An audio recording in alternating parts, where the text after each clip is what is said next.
John never thought of himself as someone who got lucky often, but when he looked back at the moment he first met Kara, luck was the only word that fit.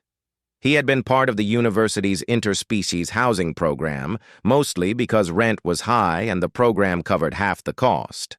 He expected trouble, awkwardness, strange habits, maybe even fights over food or noise. What he didn't expect was her. Kara wasn't like the aliens he had seen in news broadcasts or on holoscreens. Those were often strange, insect-like, or towering creatures that filled people with both awe and fear. She was different. She looked almost human, and yet, not quite. Her skin had a faint glow to it, soft like moonlight. Her hair shimmered silver, as if each strand had been spun out of light. And her eyes, John never forgot her eyes. They had faint rings that rippled across them, shifting gently like water touched by the wind. Despite her otherworldly appearance, she was quiet, respectful, and, much to John's relief, clean.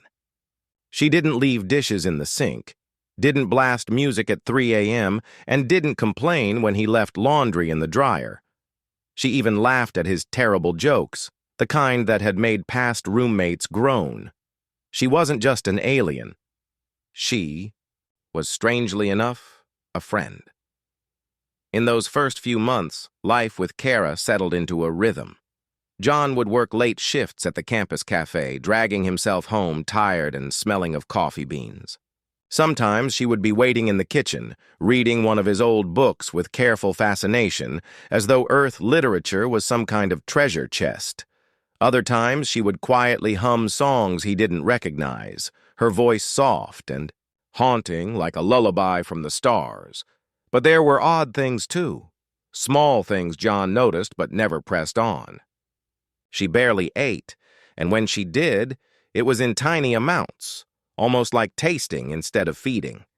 She often disappeared into her room for hours, sometimes an entire day, and came out looking pale, her glow dimmer than before, and no matter how closed they became, her bedroom door was always closed, locked tight.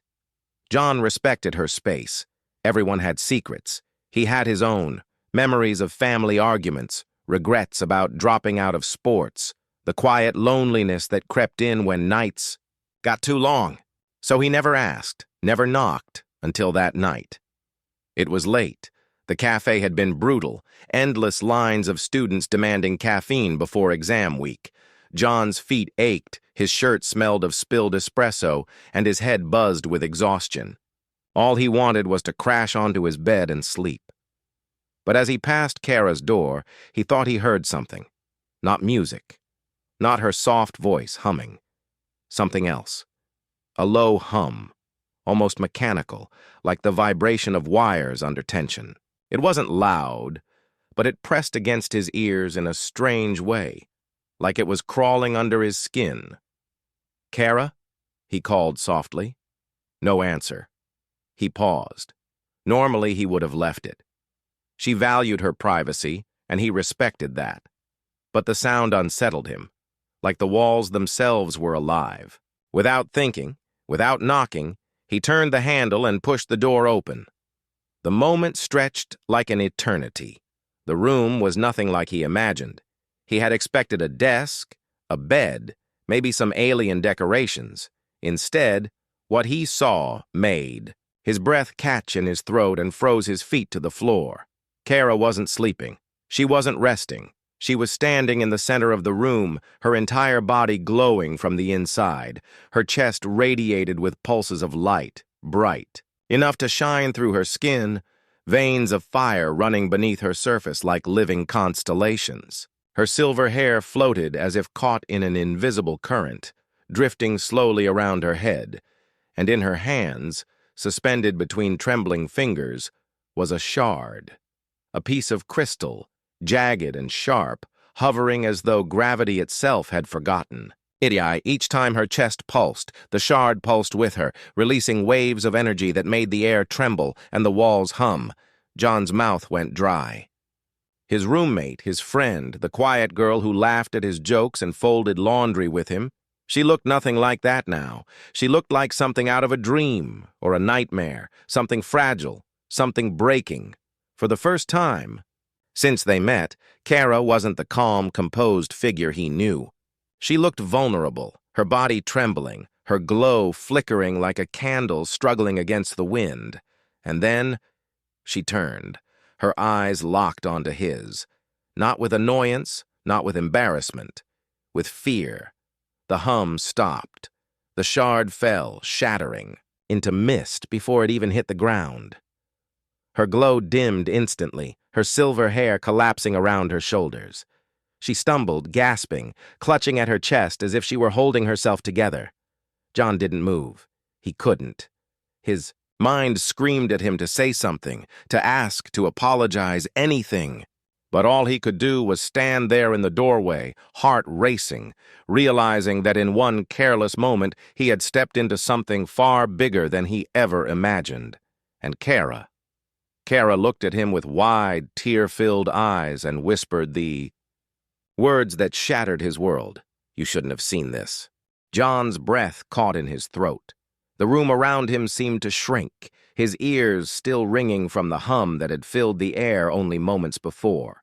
He could not move, could not even blink, because the sight before him was so far beyond anything his human mind had ever prepared for. Kara, his roommate, the quiet, polite, silver-haired girl who once giggled when he burned pancakes, was glowing like a living lantern. Light ran through her veins, as though her very body was made of stars. Her chest burned brightest, a heart-shaped sun hidden beneath fragile skin, and for one terrifying second, John thought she might burst apart. The crystal shard she had been, holding dissolved into mist, vanishing as though it had never existed. The air, which moments ago had vibrated with invisible waves, fell silent. And then there was only Kara, trembling, her glow fading with every heartbeat. Her knees buckled. She looked so fragile, so small in that moment. Nothing like the composed figure John thought he knew. Without thinking, he lunged forward and caught her before she collapsed fully to the ground. Her skin burned against his hands, not like fire, but like touching the sun, intense, alive, almost too much for him to bear. Yet at the same time she was shivering, as though the heat was only on the surface and inside she was freezing. "Kara!" His voice broke, sharp with panic. What's happening to you?" Her wide eyes locked on his. Those strange ripple rings inside them flickered wildly, like a storm in a deep water.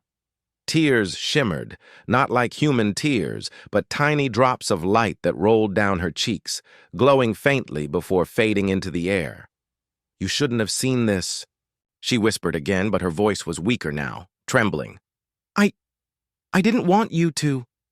John's chest tightened. He wasn't sure if it was fear or guilt or both. This wasn't just an accident. He had broken the silent agreement between them, her closed door, her private world. And now he had ripped open something she had been hiding with every ounce of strength she had left, but he couldn't regret it, not when she looked like this. "Kara, talk to me," he urged, guiding her carefully to the floor. He propped her against the bed, trying to steady her as her glow flickered like a dying candle. "Are you sick? Is this normal for your people?" For a moment, she just looked at him.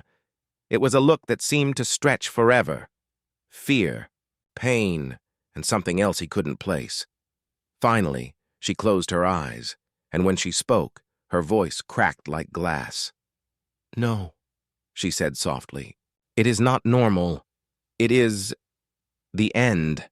The word struck John like a hammer. The end? What did she mean?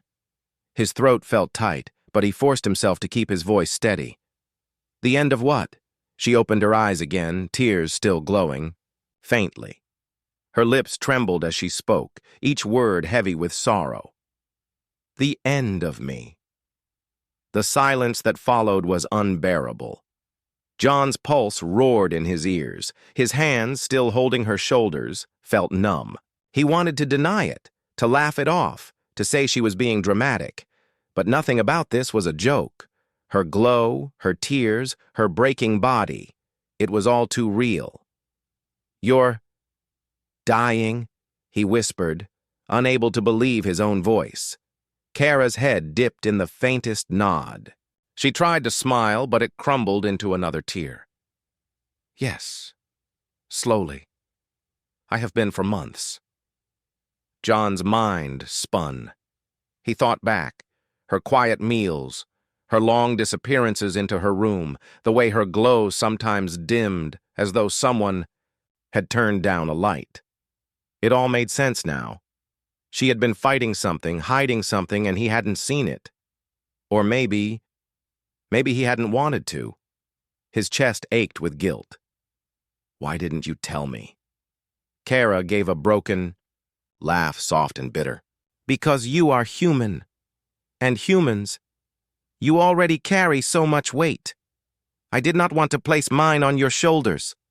John shook his head fiercely, anger bubbling up inside him, not at her, but at the cruel unfairness of it all. "You live with me, Kara. You laugh with me. You share this place with me. You don't get to decide that your pain doesn't matter to me." Her tears flowed harder now, glowing trails down her pale cheeks. Her hands, trembling, reached up as though to stop him from saying more. But her strength failed halfway, and, in that weakness, John saw it. She wasn't just an alien roommate anymore. She wasn't just someone passing through Earth for studies. She was his friend, maybe the closest friend he had ever had. And the thought of losing her, losing the way she smiled at his dumb jokes, losing the quiet hum of her songs in the kitchen, losing her, was unbearable. For the first time, John felt fear not just for himself, but for someone else's existence. He tightened his hold, as if he could anchor her here with nothing but his will. His voice was low, shaking, but steady with determination.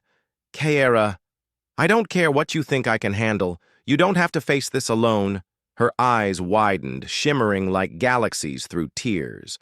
For a heartbeat, the glow in her. Chest steadied, faint but stubborn, and though her lips trembled, she whispered the words almost too softly to hear. "You don't understand. No one can help me." But John did not let go, and deep inside, Kara's fading light flickered, just enough to reveal the smallest spark of hope. The room felt colder now, though John was sweating. His arms still held Kara as she trembled against him, her glow faint, her breath uneven. He had never felt so helpless in his life. All his strength, all his stubbornness.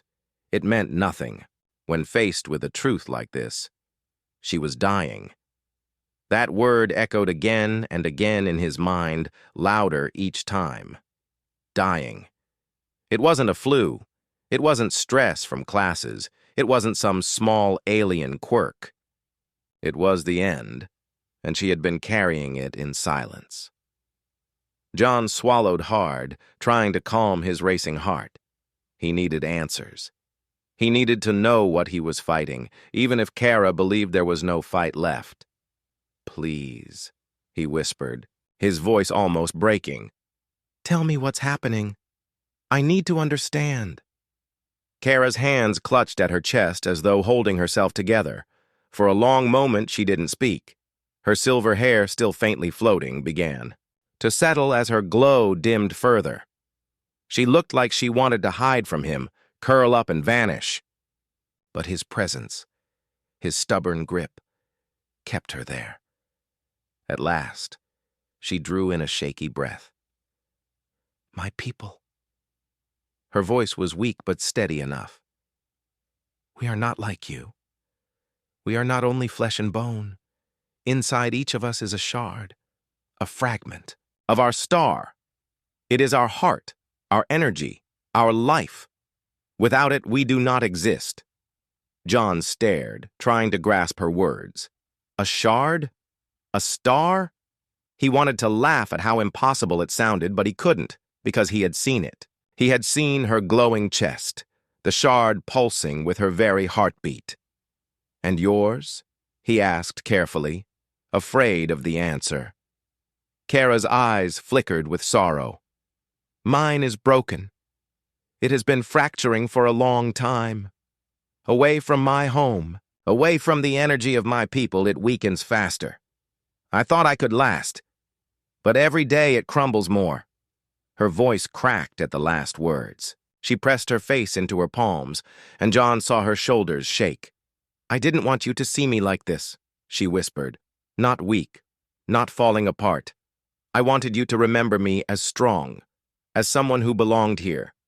John's chest ached at her words.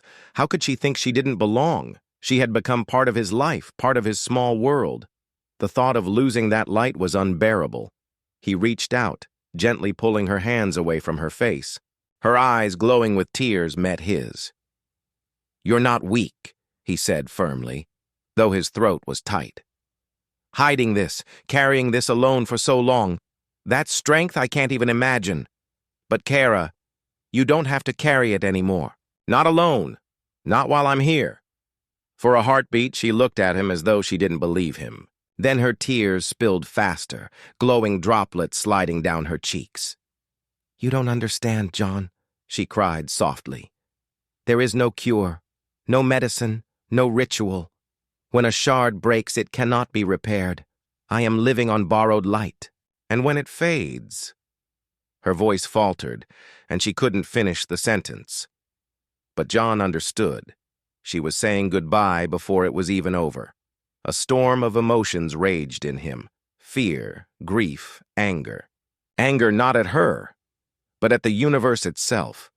How could something so beautiful, so kind, be doomed to fade? How could fate be so cruel? He wanted to scream, but instead he gripped her trembling shoulders and shook his head. No, I refuse to accept that. You're still here, Kara. You're breathing. You're talking to me. That means there's still time. And if there's time, I'll fight for it. I don't care what it takes. Her lips parted in shock, as though she had never heard words like that before. Humans were fragile, short-lived compared to her people. Yet here was John, burning with defiance, promising to fight the impossible. A small broken laugh escaped her throat. It wasn't joy, but something close. A fragile sound, full of disbelief. You humans, she whispered. Always fighting, even when the battle is lost. John squeezed her hands, holding them tight. Maybe, but that's who we are. We fight because it matters. We fight because we can't stand by and watch someone fade, especially not someone who means this much to me. Her eyes widened at his words. For a moment, her glow flickered stronger, as though the shard inside her had responded. Then she broke. Kara collapsed against him, sobbing into his chest. Her tears glowed against his shirt, tiny specks of light sinking into the fabric like falling stars. Her whole body shook with the weight of emotions she had hidden for so long. John wrapped his arms around her, holding her tight. He didn't care that her heat burned his skin, didn't care that his heart ached from fear. He just held her, stubborn and unyielding, as if he could shield her from the breaking world inside her. And for the first time, Kara allowed herself to be vulnerable. She let the walls fall. She let herself be held. It was the breaking point, not of her, but of the silence that had kept them apart. In that fragile moment, the battle truly began. The night stretched on, heavy and silent. John sat on the floor with Kara in his arms, her trembling slowly easing into exhausted stillness. Her glow dimmed to a faint shimmer, like a lamp about to go out, but her breathing steadied. For the first time since he had opened her door, she seemed calm, though her face was pale and streaked with glowing tears. John didn't move. He was afraid that if he let go, she might disappear. The thought made his chest ache in ways he couldn't explain. After a long pause, Kara spoke, her voice soft, almost like she was telling a secret she had never dared say aloud. "My people are children of light," she began. "Our bodies are vessels, and inside each of us burns a fragment of the star that gave us life. It is not just energy. It is who we are. Our minds, our strength, our very souls are tied to it." Her fingers touched her chest gently, where the faint glow flickered beneath her skin. "This shard is everything.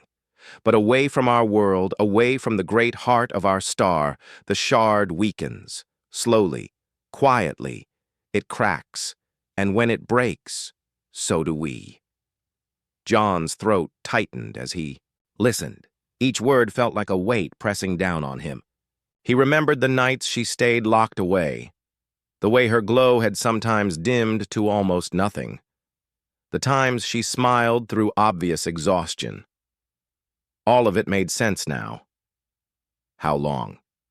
he asked quietly. Kara lowered her eyes. "It has been fracturing since before I came here. I thought maybe I could endure. That being here, living among humans, would give me strength. And in some ways, it did. You gave me laughter, warmth, things I had never known before. But shards do not heal. They only break slower, or faster." Her voice cracked, and another tear of light slid down her cheek. "I can feel mine splintering more each day. Soon there will be nothing left." The words cut John like knives. He wanted to deny it, to tell her she was wrong, but the look in her eyes, the quiet acceptance, was undeniable. She had lived with this truth for a long time, long enough to stop hoping. He couldn't stand it. "Why didn't you tell me?" His voice shook with hurt. "Why did you hide this from me? Do you think I wouldn't have cared? Do you think I wouldn't have tried to help you?" Her lips trembled. "Because I did not want to burden you. You humans live such short lives. Every day matters to you. I could not steal your time with my dying. You gave me a home, friendship, kindness. That was already more than I deserved." John's hands clenched into fists, his heart pounding. "Don't say that. Don't you ever say that." She looked at him, startled by the anger in his tone. He took a shaky breath, forcing his voice softer, steadier. "You deserved all of it. You still do. Kara, you're not just some guest passing through my life. You matter to me. Your pain matters. Your life matters. You don't get to decide what's too heavy for me to carry." Kara's lips parted, but no words came. Her eyes shimmered, wide and vulnerable, as if she had never once considered that someone might fight for her. For a long time, neither of them spoke. The silence wasn't empty. It was full of everything unspoken, everything that had been hidden behind closed doors. Finally, Kara whispered, "John, you don't understand. Even if you wish to help, there is nothing you can do. Our shards are bound to forces greater than science, greater than medicine. Not even my own people can mend a broken shard. I am beyond saving." John stared at her, his jaw tight. He hated how calm she sounded, how ready she was to accept an ending that hadn't come yet. "No," he said firmly. "I don't believe that. You're still here. You're still breathing, still fighting. That means it isn't over. Maybe your people can't fix it. Maybe no one can. But I swear to you, Kara, I won't just sit here and watch you fade. If there's even a chance, I'll find it. I don't care what it takes." Her eyes softened at his words. Her glow flickered faintly brighter, like a candle catching a new breath of air. She reached for his hand, her fingers trembling but warm. "You humans," she whispered, her voice breaking with both sorrow and wonder. "You burn so briefly, but you burn so fiercely. That is why the universe watches you. That is why, even in the darkest places, your kind gives hope." John felt his chest tighten, but this time it wasn't just fear. It was determination. He held her hand firmly, anchoring her as though his grip alone could keep her from slipping away. In that quiet moment, surrounded by the fading hum of her broken shard, John made a silent vow. He didn't know how, he didn't know where, but he would not let her face the darkness alone. Whatever it took, however impossible it seemed, he would fight for her light.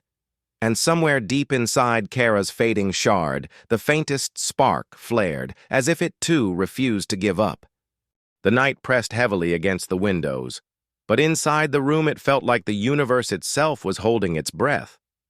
John sat close to Kara, their hands still clasped, her faint glow resting against his skin like a fragile ember.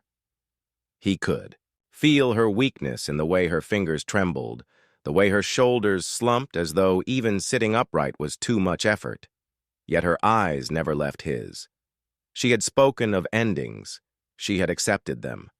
But John, he wasn't built to surrender. Not to this. Not to her fading. Kara, he said softly, but his voice carried an iron strength beneath the gentleness. Listen to me. You don't get to decide what matters to me. Maybe your shard is breaking. Maybe your people think there's nothing left to do. But I'm human. And humans don't just let the people they care about fade away. Kara blinked at him, her lips parting slightly.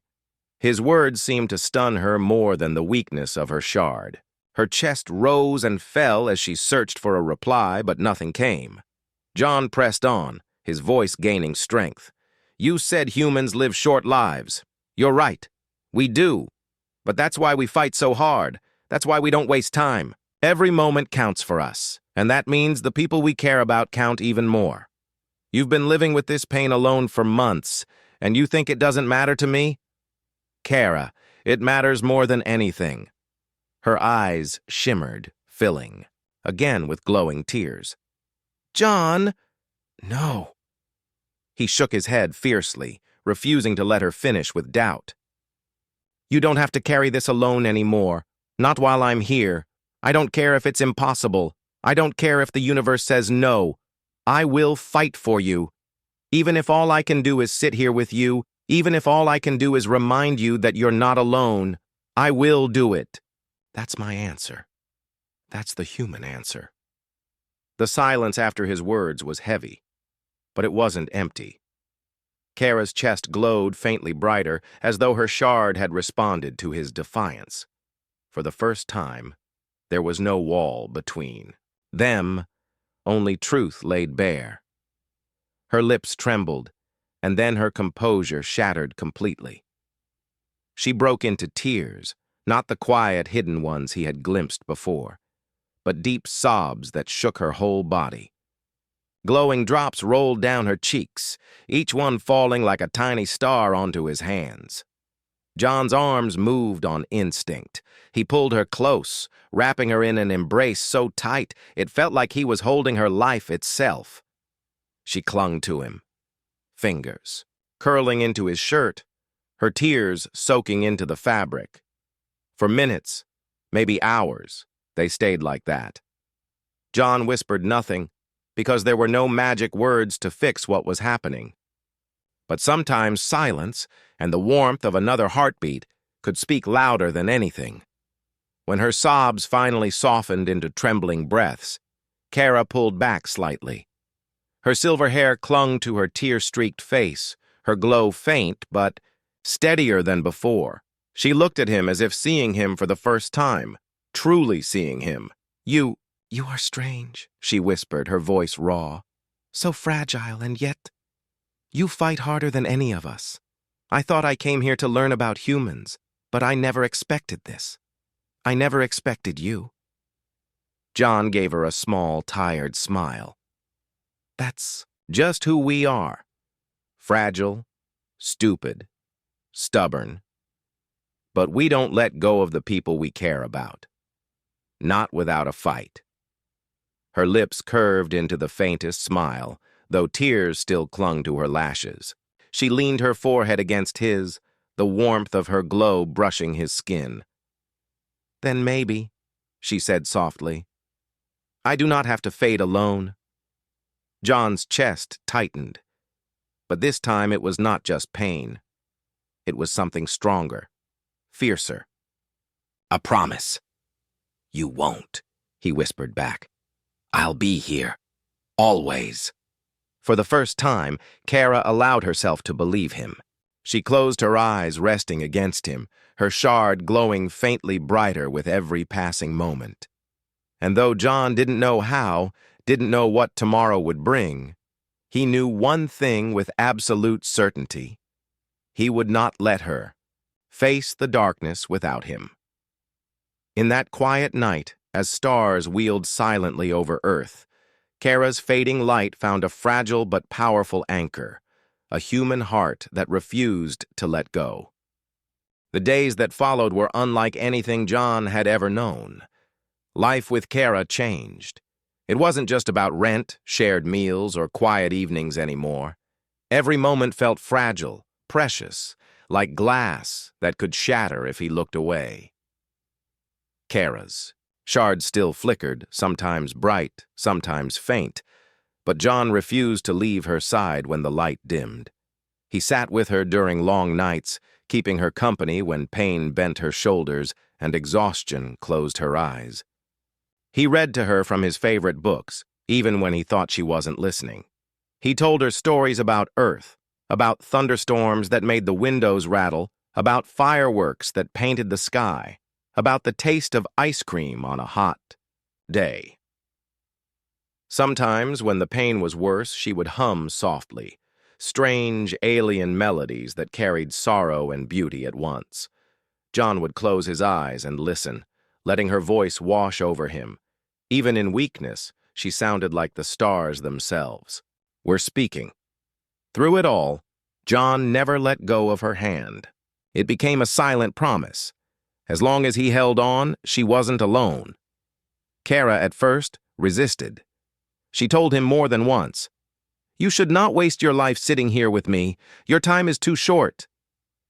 But every time, John gave the same answer, steady and unshaken. "It's my time to spend, and I choose this." Those words seemed to change her. Slowly, Kara stopped hiding behind her walls. She told him more about her people, the Leora, children of a great star whose shards lived inside them. She described crystal cities that pulsed with living light, skies full of auroras that danced endlessly. Her voice grew soft when she spoke, of home, like someone speaking of a place both loved and lost. John listened to every word. He memorized her stories, holding them as tightly as she held his. And when it was his turn, he told her about Earth, not as she saw it from textbooks, but as he knew it. He described the smell of rain hitting hot pavement, the laughter of kids playing in sprinklers, the warmth of holding a cup of coffee on a cold morning. He showed her pictures of beaches and mountains, and once, when her shard flickered faintly, he even carried her outside just to let her feel the wind on her face. Kara smiled more during those days than she had before, sometimes faint, sometimes wide and bright, but always real. Each smile felt like a small victory.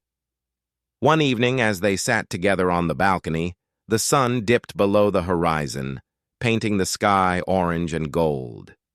Kara leaned against him, her silver hair catching the fading light. Her chest glowed softly, steady for once, as if the shard inside her was listening to the heartbeat beside it. "You humans are strange," she murmured, her voice thoughtful. John chuckled. "I've been told that before. Why this time?"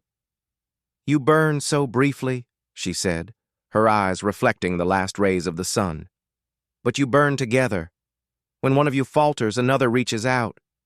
When one of you weakens, another lends their strength.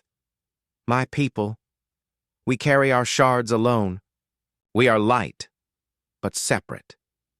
You are fire, but shared." John looked at her, the ache in his chest growing warm instead of cold. "Maybe that's why we survive even when we shouldn't. We hold each other up." Kara turned her face toward him. For a long moment she simply stared, her eyes shimmering like galaxies in the twilight. Then she whispered, "That is why the universe needs you." The words struck him harder than anything else she had said. He had always thought of himself as ordinary, just a tired student working at a cafe, stumbling through life like everyone else. But in her eyes, humanity wasn't small or weak. It was something the stars themselves found necessary. That night, as Kara drifted into sleep, John sat beside her and thought of her words. He realized then that this fight wasn't only about saving her shard. It was about proving her wrong, that endings weren't always final, that even a fragile human could change something impossible. And as Kara slept, her glow faint but steady, John felt a fierce determination settle in his chest. He didn't know how to heal a shard.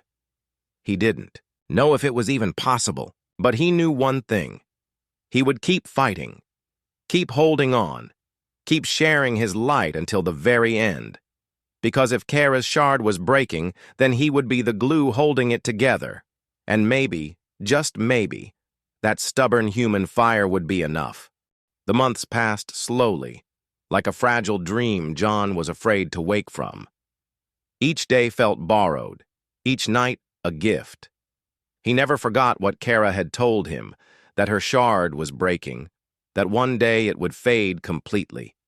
But instead of drowning in that fear, John chose to fight it in the only way he could, by giving her reasons to stay, reasons to keep glowing. And to his surprise, something changed. Kara's shard still cracked, but the light no longer dimmed as quickly. Some nights, when John sat with her and told stories until dawn, the glow inside her chest pulsed steady, strong, as if refusing to collapse. Other days, when she laughed at one of his ridiculous jokes, the ripple in her eyes shone brighter, her silver hair lifting faintly like it once had before. It wasn't healing, not in the way she said her. People would understand, but it was survival. Somehow, against all rules of her kind, she was holding on. One evening, after a long day at the cafe, John stood outside her door. He hesitated for a moment, remembering that first night when he had entered without knocking and seen her secret. Now it had become habit to pause, to show respect. He raised his hand and knocked gently. "Kara? It's me." Her voice came, soft but stronger than before. "Come in." He pushed the door open, expecting to see her resting, maybe curled up with one of his books. Instead, what he saw made his heart stop in his chest. She was standing in the middle of the room again, her body glowing, silver hair floating around her like smoke caught in water. Her shard pulsed brightly inside her chest, not flickering weakly, but burning with steady rhythm. The crystal-like veins of light beneath her skin shone, brighter than he had ever seen them. But this time she wasn't trembling. She wasn't collapsing. She stood tall, steady, radiant. When she turned to him, her face broke into a smile, not the forced, weary one she sometimes wore, but a smile full of strength and warmth. "See?" she whispered, her voice carrying a gentle laugh. "Not dying. Still here." John felt his throat tighten, but this time it wasn't fear, it was awe. He stepped closer, his eyes fixed on her as if he might miss something if he blinked. "You look—" He struggled for words, breathless. "Stronger." Kara tilted her head, the faintest blush of light touching her cheeks. "I feel stronger, not whole, not unbroken, but stronger." She touched her chest lightly. "Do you know why? It is because of you. You shared your fire with me. You gave me reasons to keep the shard from collapsing." Her words hit him harder than any truth before. He had done nothing special, not really. He had told stories, held her hand, stayed by her side, yet to her it had been enough to fight the impossible. John swallowed, his voice low but steady. "Then we'll keep fighting, day after day, as long as it takes. Kara's eyes shimmered, galaxies swimming within them. She stepped closer, reaching out to take his hand. Her touch was warm, glowing faintly against his skin. "You, humans," she said softly, her voice carrying both wonder and gratitude. "So fragile and yet so fierce. You may burn for only a short time, but you burn together, and that is what saves you. That is what saved me." John squeezed her hand tightly, unwilling to let go. "We don't let anyone fade alone. Not if we can help it." For a long moment they stood in silence, her glow filling the room with gentle light. Outside, the stars wheeled silently across the night sky, distant and cold. But inside that small room, two lives, one human, one alien, burned brighter than either had thought possible. And in that moment, John understood something he had never put into words before. It wasn't about defeating death or fixing what could not be fixed.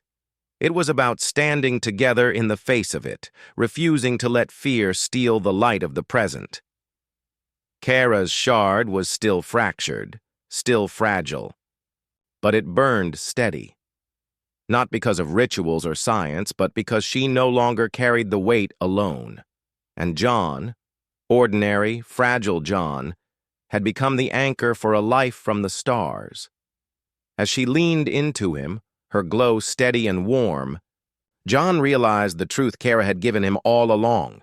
Humanity's greatest strength wasn't how long they lived. It was how deeply they connected, how fiercely they refused to let anyone fade unseen. For all their short, fragile lives, humans carried something the universe itself needed, a stubborn, unyielding fire that said, "You are not alone." And in Kara's final glow, John saw not an ending, but a beginning.